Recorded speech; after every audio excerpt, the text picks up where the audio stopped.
Well, hello everybody. Welcome to my channel. My name is Maddie and this is the first ever episode of Cosmetics and Commentary. My concept for content for this channel is essentially going to be a review of any and every horror movie that I can, scary movie, and I will be doing my makeup based on a character or a scene or something along those lines that will be from the movie that I'm reviewing. Before we get started, I just want to throw out there as just a general disclaimer that these are just my opinions. Please do not take this too seriously or take me too seriously, as this is all meant to be in good fun and lighthearted humor. And also, I'm not a lady, so there will be a lot of language that you may not agree with, so discretion advised for all viewers. So Scream was released in 1996. It was directed by Wes Craven, who also directed Nightmare on Elm Street, and was written by Kevin Williamson, who would later go on to write the screenplay for I Know What You Did Last Summer. I love this movie. I've heard other reviewers refer to this movie as a love letter to the horror genre, and I could not agree more. If you really think about it, slasher movies were never really the same after Scream came out. It completely changed almost the entire formulas for what you would consider like a slasher horror movie. When you think about how well the acting was and the storyline as a whole and how everything all fit together, it's no wonder that this was such a favorite among the horror movie community.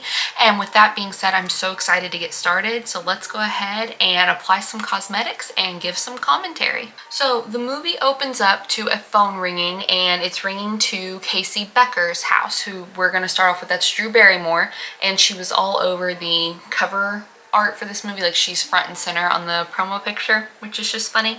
But it's an unidentified man, and she doesn't know him, and she tells him that he has the wrong number, but like, he doesn't get it. He's not picking it up. He's not getting her vibe. She was trying to tell him she wasn't interested, and he just kept calling back and calling back and calling back. It's all fun and games at first. They're flirting, and he's asking her what her favorite scary movie is, and everything seems normal until it gets out of line when he says, "You never told me your name." Why do you want to know my name? I want to know who I'm looking at. You want to talk about some red flags. So he tells her that he knows she has a boyfriend and her boyfriend's name, and maybe that she should look on her back porch. And we know it. It's Steve, the boyfriend, and he's out there tied up on a chair, and he looks rough. The killer tells Casey that he may let both of them go, but it's all contingent on how she answers these questions for horror movie trivia. And let me just tell you guys right now, if this was me in this situation, we're good. I wouldn't wish this on myself or my boyfriend. Well, he's really my fiance, but you know, I would not wish this on us. But if this was the case with scary movies, we're good. I've got this. So the first question is to name the killer from Halloween, and she guesses Michael Myers, and guess what? That's right. So good. We got the first one right. Good, bravo. Second question that's asked is for her to name the killer from Friday the 13th, and it's like, girl, oh, I really wish you just would have thought about it for a second. Like, maybe not jump up and get so excited, like really think about it. But she doesn't. She just gets real excited, jumps up and answers Jason. I just want everyone to know, just in case if you didn't know for some reason, maybe it could save your life someday.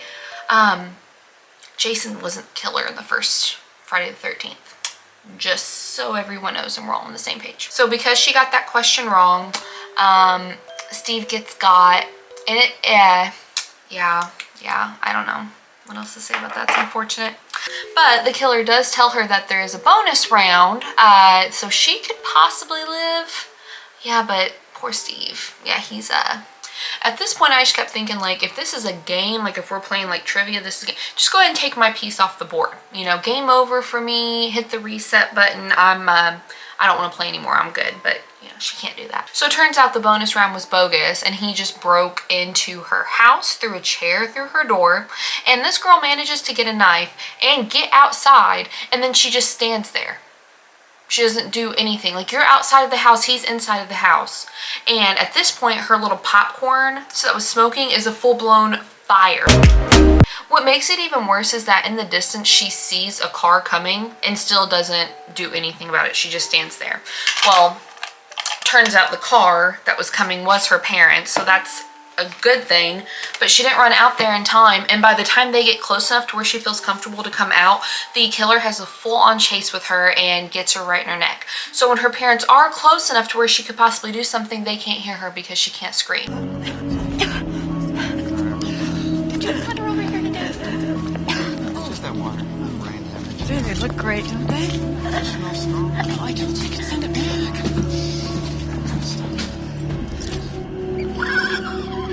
All the while, this entire time, she has never disconnected the phone. So when her mom goes to call 911 or call anyone, call someone that can help, the phone call's still going on. So she can hear Casey as she's like dying. They go outside to get back into their car because they're like gonna go get help. And in that time, the killer was able to drag Casey off and string her up in a tree. Like she's hanging from a tree when they come outside. And I was like, you would not have had time to do that.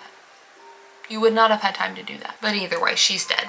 Next, we meet our actual protagonist, who is Sydney Prescott. She's in her room on her computer, which she had a computer in her bedroom, goals. And she has all these like really cute 90s band posters. It was adorable. And her boyfriend, Billy Loomis is his name, sneaks in through her window.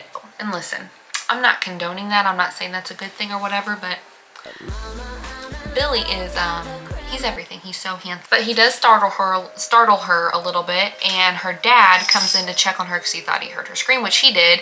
And her dad tells her that he's getting ready to go out of town. He is going to be at this hotel for this amount of days. If anything comes up, call him there. And he shuts the door.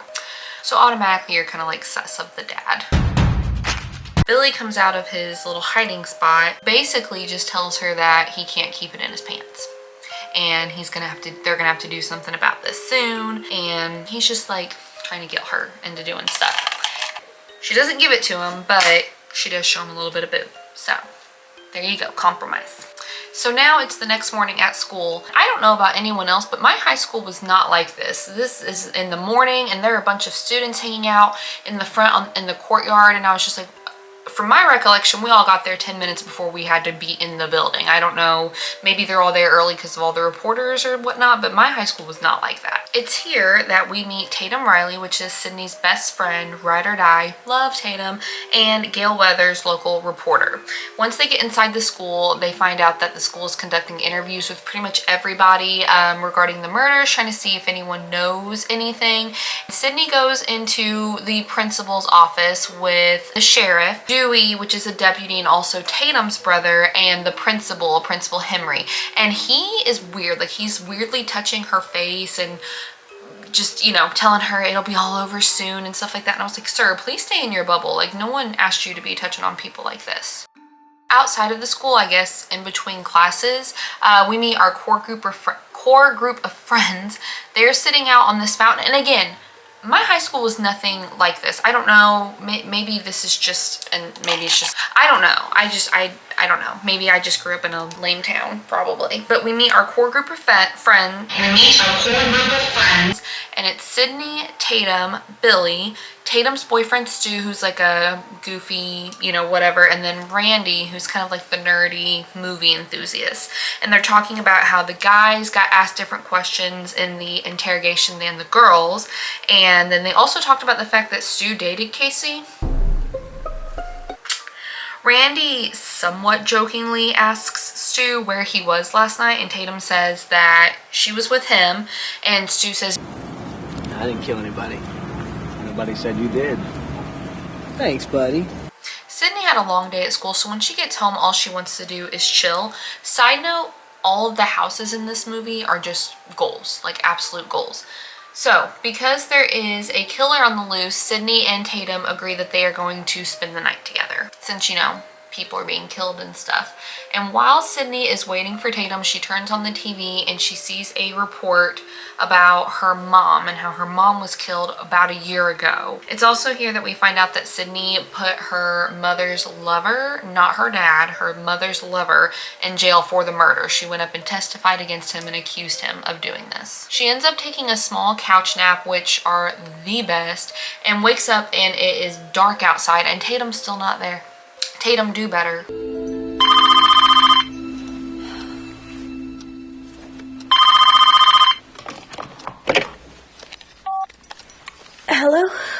practice ran late. I'm on my way, okay? It's past 7. Don't worry. Casey and Steve didn't bite it till way after 10. A few moments later. Tatum, just get in the car. Hello, Sydney. Randy, you gave yourself away. Are you calling from work? Because Tatum's on her way over. Do you like scary movies, Sydney? Oh, come on, you know I don't watch that shit. Why not? Too scared? No, it's just what's the point? They're all the same. Some stupid killer stalking some big-breasted girl who can't act, who's always running up the stairs when she should be going out the front door. It's insulting. While they're on the phone still, he says some really messed up stuff to her, and Sydney starts to get really kind of scared, so she goes back into her house and locks all the locks on her door. But the killer was already in there, and he came out and he tried to get her, and she went to go to the door, but because she had all those locks locked, she couldn't do it, and guess what she ends up doing?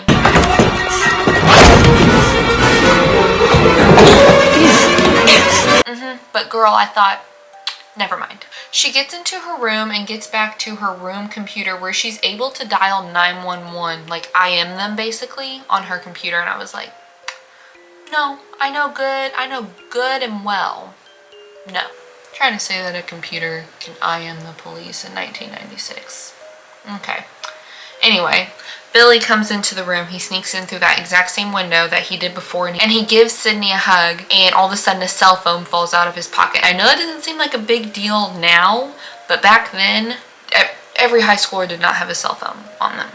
Either way, she's not really sticking around to find out, and she runs back downstairs, but the police are already there, like super duper fast. Tatum finally shows up, girl, and Gail does too, but they don't stay there very long because they immediately take Sydney down to the police office, and Dewey is able to magically look up on his computer hotel records to tell Sydney that her dad is not at the hotel that he said he was going to be at. It's a little sus dad.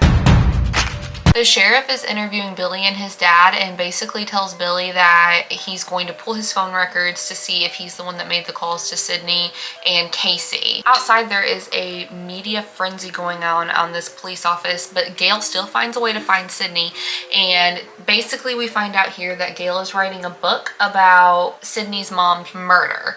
And I guess in that book, essentially she's saying that Sydney's a liar and she accused the wrong person. And Sydney's not having it, like tonight is not the night. And Gail made a smart comment. I'll look for it. I'll send you a copy. I mean, that's justified. Sydney is staying the night at Tatum's house, given the entire situation. And I guess they're in Tatum's room, but like, girl, why do you have 2 twin beds? What is that about? I need answers. And the Rileys get a phone call, and it's for Sydney. Guess who it is? Just guess. Hello? Hello, Sydney. He tells her that she's got the wrong guy again. And mind you, the entire time this phone call is going on, Dewey is nowhere to be found. That's sus, Dewey. So anyway, the killer's telling her that's the second time she's gotten the wrong guy, put in jail, and then as soon as the phone call ends, Dewey magically comes out of his room. What? What? It's day 2 now of crazy school life, and Sydney finds Gail outside of the school again, and she comes up to have a conversation with her because she's basically upset because this book calls her a liar, and Gail's upset because Gail genuinely thinks the guy that Sydney accused of her mom's murder, Cotton Weary, is innocent. And Gail tells Sydney that she's went and seen Cotton many times in jail and his story has never changed. So now Sydney's really starting to doubt what she's done. You want to talk about some stuff that'll mess you up? I mean, seriously, what would you even do? Inside the school, students are running around wearing that fucking costume, and Stu thinks it's like really funny. Why are they doing this? Are you kidding me? Look at this place. It's like Christmas.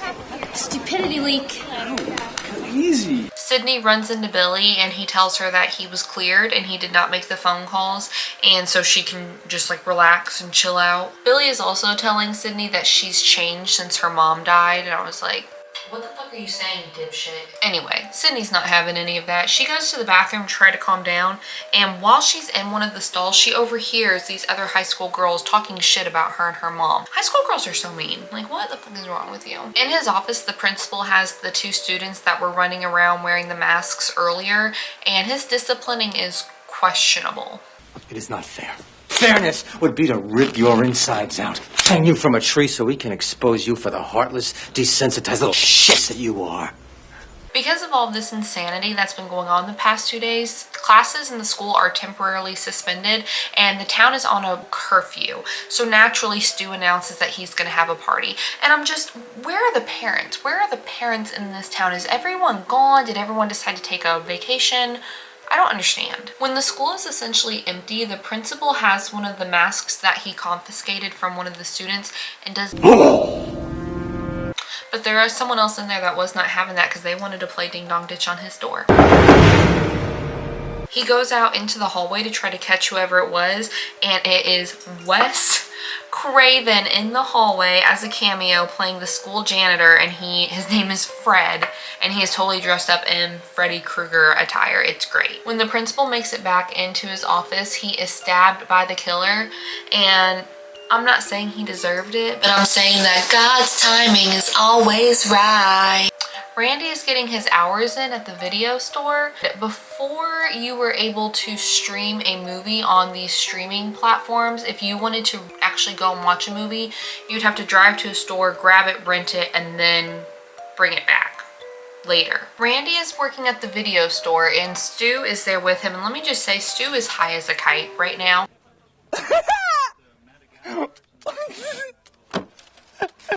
But he tells Randy that he is sus of Sydney's dad for this whole thing. And like, same Stu, same. The entire time, the first time I ever saw this movie, I knew from the beginning it was either the dad or Dewey. I just knew it. Everybody's a suspect! But Randy doesn't think so. He thinks it's Billy. And he says that he knows this because of how many horror movies he's seen. And like, I am Randy, Randy is me. But Billy overhears this and he doesn't really like Randy's smack talk too much. And he gets way too aggressive and like grabs Randy's shirt. The town is starting to close early because of the curfew, and we see all the businesses putting like closed due to curfew signs on their door. It reminded me of like a Western movie when the outlaw would come into town. Dewey takes Sydney and Tatum to go get some groceries right before the party, where he runs into the sheriff, and the sheriff tells Dewey that all of the phone calls were traced back to Sydney's dad's phone. That's sus. Also, too, the whole time Dewey's just eating some ice cream like he just could not be bothered. With a cellular phone. Where's Sydney? We are now in our final act at Stu's house, and let me just say, the house is, again, I mean, it is stunning. As soon as Sydney and Tatum walk into the house, like, you automatically know that it's a rager because people are doing beer funnels and there's loud music playing, and like everyone just looks like they're having a really good time.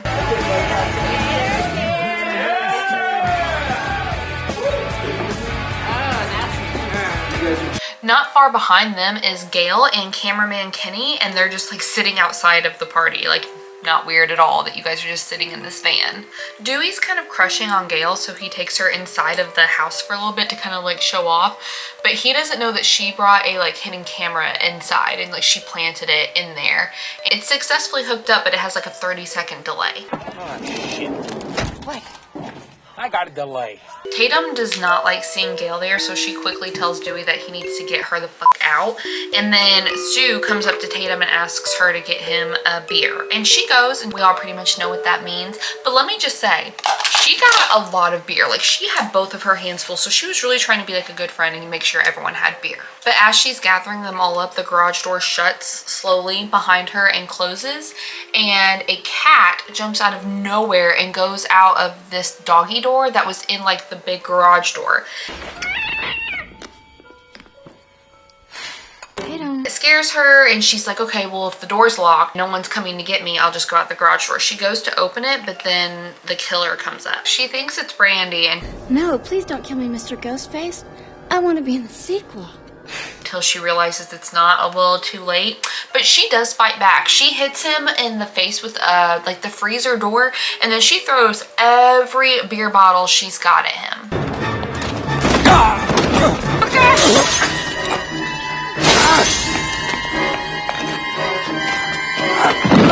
Then when she knows she can't get out of the main door, she tries to go through the little doggy door that's on the garage door. And like, girl, you are skinny. I'm not saying you're not skinny, but you knew that wasn't gonna work. In one of the most creative kills ever, the killer presses the garage door button and starts it up, and it lifts her up. It's not funny, but it lifts her up and crushes her. It's not funny, it's just, like, who thinks of this shit?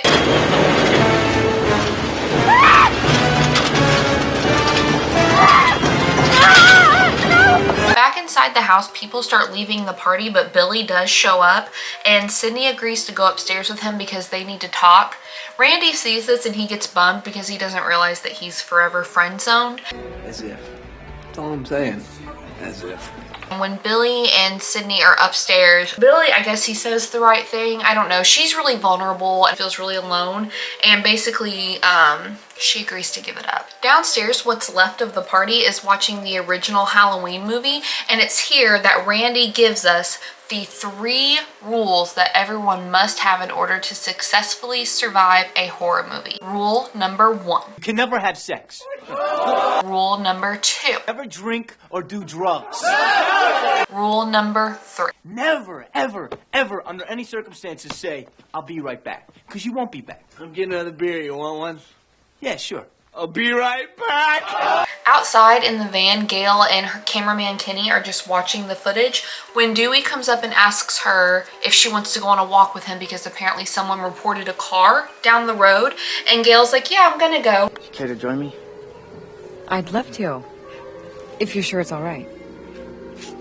Ma'am, I'm the deputy of this town. Be right back. And I was like, girl, what did we just talk about? What did we just talk about? On their walk down to this abandoned car, Dewey tells Gail that he hates the nickname Dewey and it's just this town's way of not taking him serious his entire life. And I was like, the killer is Dewey. I've already figured this out. Like, this is obviously his motive. He's mad because the town doesn't take him serious, and this is how he's gonna show everyone he's serious. And like, I already knew this. Back at the house, the group is still watching Halloween until the house phone rings. Randy answers it, and he is told that their principal is dead, which we already knew, but that he has been hung up from the football goalpost. Randy announces this to everyone else in the party, and they all get like really excited, and they want to like go see it before they take him down. Weird, but because they're drunk driving, they almost run Dewey and Gail off the side of the road. Freeze! Go! They do dodge the cars though, and they roll down into a wooded area where they have like a really cute like locking eyes moment. They kiss. Yeah, we stand them. And then they turn their heads and they see the abandoned car, and Dewey just knows right away that it's Sydney's dad's car. Like he knew it. Upstairs at the party, Sydney and Billy just got done, you know. And he can tell that she still doesn't trust him all the way because she doesn't. And he's trying to convince her that he's innocent when the killer comes up behind Billy and stabs him. Darn. A chase scene happens with Sydney and the killer, and this house is freaking huge. She goes through like 8 different rooms before she finds a window, falls out of it, lands on a boat parked in the driveway, but it's in the driveway that she sees.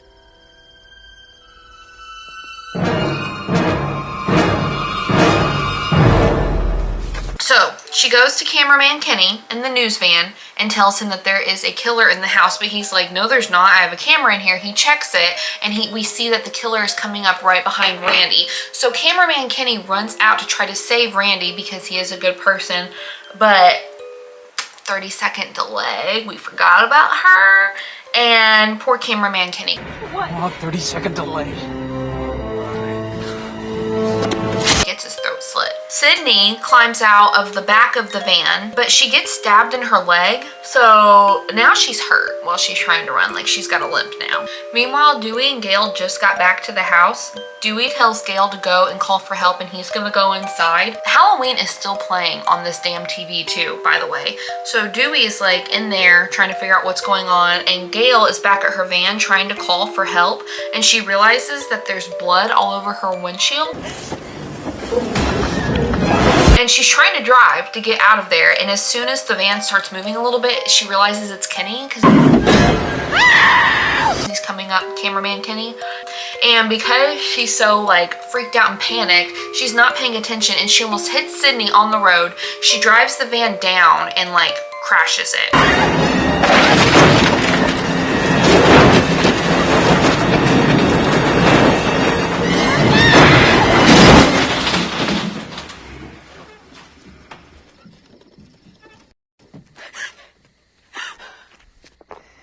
Sydney doesn't even like bother to check on her or anything either. She's just like, oh, that sucks, and goes back to the house. When she gets up there, she sees Dewey coming out of the front door, and at this moment, I was like, Sydney, you better go, because Dewey is for sure the killer, and this is it. This is gonna be the moment where you realize, like, just run right now before you get any closer. Sydney?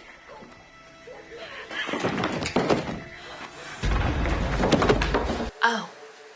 Okay, well, maybe I was wrong. Anyways, the killer grabs the knife out of Dewey's back and he's running towards Sydney, and he chases her into the Jeep squad car. She doesn't have the keys, he does, the killer, but she is able to use the radio to let the police know where they're at. She gives them the address, and the killer breaks into the Jeep.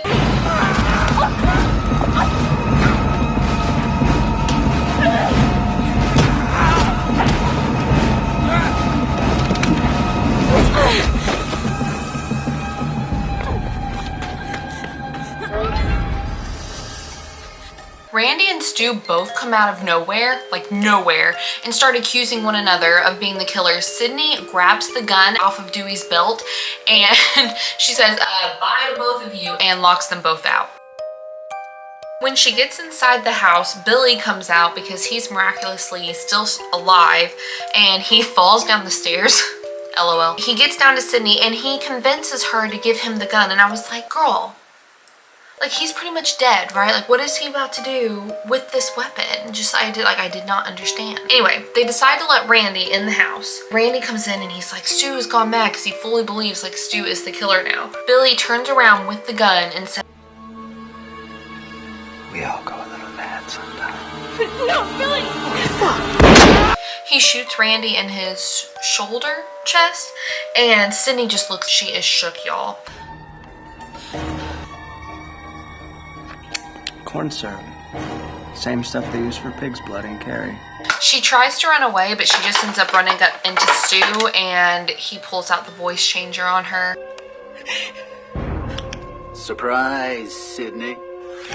Now they've gone full-blown psycho on her, and they tell her that they are the ones that indeed killed her mom last year, because Sydney's mom was having sex with Billy's dad, and then his mom left, and so now he's mad. And like, honestly, okay, sure, but if you're feeling that way, Billy, why don't you go take that up with your dad? I don't understand. I mean, I just feel like you did a lot of extra work when you could have just like done that to him and it would have been over. You get what I'm saying? I was just confused. Like, put the energy where it needs to go. Stu reveals that they kidnapped Sydney's dad and they're gonna frame him for this entire thing, but before they can do that, they have to make themselves look like victims. So they literally stab one another like freaking psychos, and they're getting ready to shoot Sydney and her dad. But let me just say this, like, I love Matthew Lillard. Out of her misery, because let's face it, Sydney, your mother was no Sharon Stone. You gave it up. Now you're no longer a virgin. They go to grab the gun and they are about to kill Sydney and her dad, but the gun is gone because Gail woke up from her van nap and she's here to save the day. And the bitch goes to shoot it, but guess what? The safety. She did not check the safety, girl. So Billy knocks her unconscious and he's getting ready to shoot her too, and then they turn around and they notice that now Sydney and her dad are gone. Okay, I'm about to go install the wig for the rest of this video, and I have never put a wig on myself before, so I am her. She is me.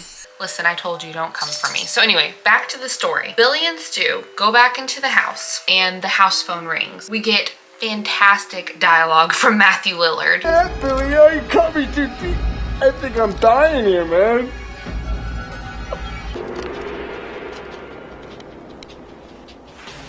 Hello? Fuck! Fucking hit me with the phone, Dad! Fuck!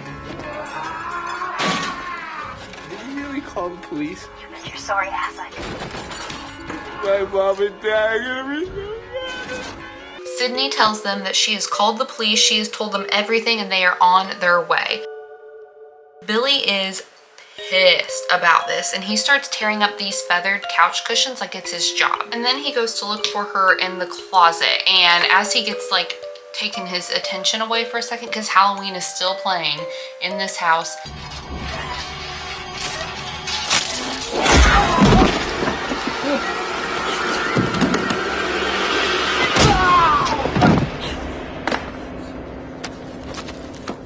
And then Stu comes out of nowhere and jumps and like tackles her, and they have a fight, but it doesn't last very long because Sydney pushes a full TV on this guy's head and like fries it. It's crazy. Sydney goes back over to where Billy is laying, and we find out that Randy did in fact survive his chest/shoulder gunshot wound.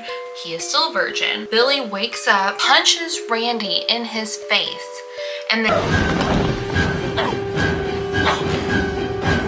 getting ready to stab her, and right before the knife comes down, she takes her finger and like puts it in some sort of wound. I don't know, she goes a whole knuckle deep in this wound of his. And then right as he's getting ready to come down with the knife, Gail wakes up from her porch nap and shoots Billy. He seems dead, but Randy warns Sydney and Careful. This is the moment when the supposedly dead killer comes back to life for one last scare.